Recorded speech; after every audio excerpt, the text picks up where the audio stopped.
2022 সালে শেষ হওয়ার কথা থাকলেও এখনও 1/4 বাকি ব্রাহ্মণবাড়িয়ার আশুগঞ্জ আখাউড়া 4 লেন প্রকল্পের কাজ। ফলে ঈদ যাত্রায় ঢাকা সিলেট ও চট্টগ্রাম সিলেট মহাসড়কে যানজট ও দুর্ঘটনার শঙ্কা যাত্রীদের।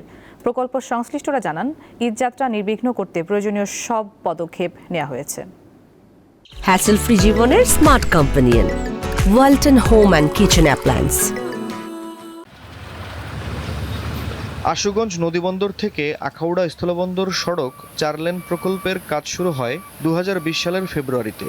অথচ 50.58 কিলোমিটারের প্রকল্পটি বাস্তবায়নের মেয়াদ ছিল 2017 সালের এপ্রিল থেকে 2022 সালের 30 জুন পর্যন্ত।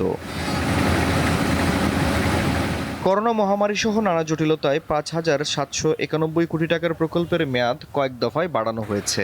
বছরের পর বছর সিলেটের সাথে ঢাকা ও চট্টগ্রাম সংযুক্ত করা এই মহাসড়কের ব্রাহ্মণবাড়িয়া অংশে দুর্ঘটনায় প্রাণ হারিয়েছেন অনেকে, সাথে তীব্র যানজটে ভোগান্তিতে পড়তে হয় জনসাধারণকে। প্রকল্পের বিভিন্ন অংশে এখনও রয়েছে অসংখ্য খানাখন্দ। এতে যানবাহনের ধীরগতি ছাড়াও ঘটছে দুর্ঘটনা, তৈরি হচ্ছে যানজট। রাস্তাটা নিয়ে আমরা যেভাবে আছি মনোজাহান্নামে আছি, আমরা রাস্তা হলো 2 ফুট, গাড়ি হলো 10টা, রাস্তারও বড় লাগবে এবং রাস্তায় কাজ চলতে হবে। যদি আপনার সার্জেন্ট ট্রাফিক খেলা যদি ঠিকঠাক মতো যদি ডিউটি করে অবশ্যই রাস্তাঘাট আমরা ক্লিয়ার পাবো। সড়কটি দ্রুত মেরামত করে চলাচলের উপযোগী করার কথা জানালেন প্রকল্প ব্যবস্থাপক।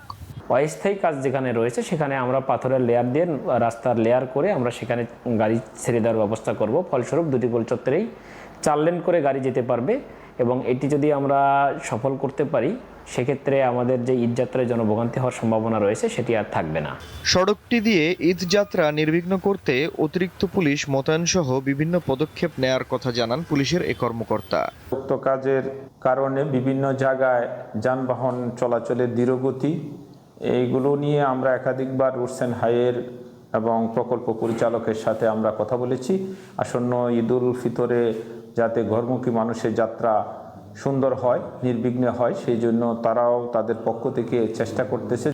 প্রকল্পের 50.58 কিলোমিটার সড়কের প্রায় 38 কিলোমিটার পড়েছে ঢাকা সিলেট ও চট্টগ্রাম সিলেট মহাসড়কে। আফরিদ হাসান, দীপ্ত বার্তা কক্ষ।